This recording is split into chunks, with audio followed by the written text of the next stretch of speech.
What's going on, everyone? My name is James, also known as MrJamesGeary, here today to talk about the Revolution DLC for Call of Duty Black Ops 2. This video going to be covering all the new things, such as the new maps, new game modes, new zombies game modes, and of course that new weapon, the Peacekeeper SMG. Now, like previous DLCs, it's going to become available on Xbox first, and that's going to be on the 29th of January. That's just a few days away, so that's coming by soon. I stayed a little bit away from this at first, but I really wanted to make a video touching the subject since they have some really cool things in this new DLC.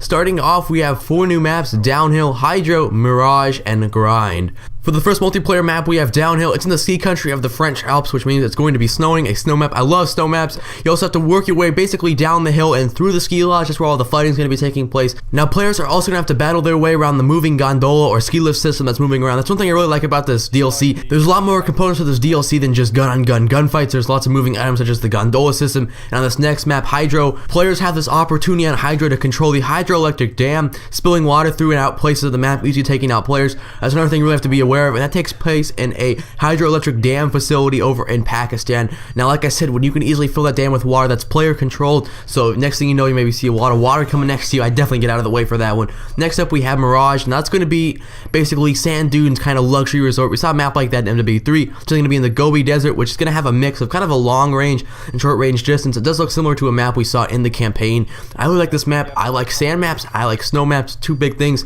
Now, we also have Grind. That's our 4th and final multiplayer map.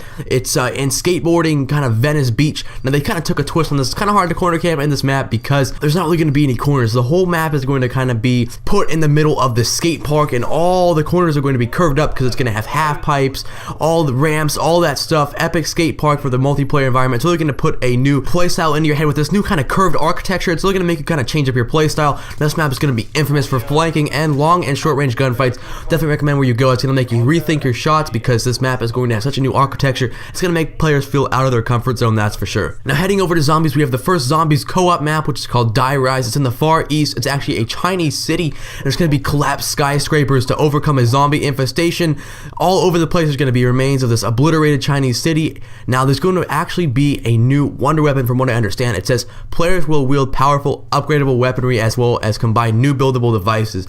That means there's going to be some type of new building station to build a new weapon to use against the zombies, which I'm really looking forward to. They also have a new game mode for zombies called Turn, where players can finally compete against other players, except this time they could be the zombies, which I think is awesome. I love the new zombies game modes kind of idea instead of just the main classic thing. That's really awesome, and I'm loving that in Black Ops 2. Now, here is the most mysterious part of the DLC, the weapon part. The Peacekeeper SMG is a powerful SMG accompanied by its own set of weapon challenges for additional XP. Is unlocked to all Call of Duty Black Ops 2 fans that pick up Revolution.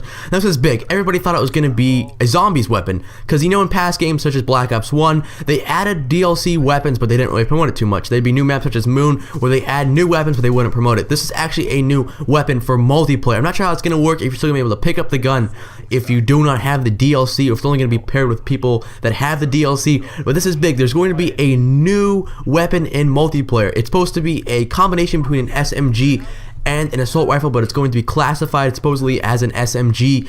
Now, there's going to be its own set of challenges. I'm not exactly sure yet if you get this gun as an SMG, if it's going to make your diamond SMGs to disappear. I think it's going to add on, so if you already have the diamond SMGs, it's going to stay, but there is going to be a new weapon in Black Ops 2 multiplayer, which is a first DLC weapon for multiplayer ever seen in Call of Duty franchise history, which I think is amazing. A lot of people have been saying, yeah, add DLC weapons. There's a myth that they're going to add the AK-74U with the DLC in MW3, but that never ended up coming through. So not only are we going to get a new zombies game mode, new zombies map, 4 new multiplayer maps, we're also going to get that new multiplayer weapon. That's all you're going to get from this new DLC.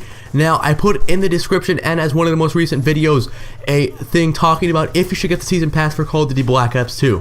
And I highly recommend if they keep coming out with epic DLCs like this where you get a new weapon, new zombies map, new game mode, and new multiplayer maps, that you keep buying the DLCs. And if you want to do that, I recommend you get the season pass. I have a video that I put in the most recent videos and in the description entitled, Should You Get It the Season Pass? I talk about the season pass and is it worth it, and I talk about technically it kind of is. So if you're liking this DLC, I definitely recommend you get the season pass. You'll end up saving a little bit of money in the end, and that'll probably help you out because you also get that Nuketown 2025 Zombies bonus map. And that's really about it. If you enjoyed this video, leave a like for the awesome new DLCs and weapons in Call of Duty Black Ops 2 coming with this DLC on January 29th, only for the Xbox first, then it'll come to the PS3 and PC later. Also, if you're new around here, don't forget to subscribe. Keep in mind, I'm on the road to 10,000 subscribers. Most recent video on the left, talks about how to start a YouTube channel and how to work around your channel, how to promote your channel, and basically get on the YouTube rise since YouTube is this new trending thing. Video on the right talks about should you get the season pass as a bit of a response to this video, so check that out too. That's about it, and have a great day.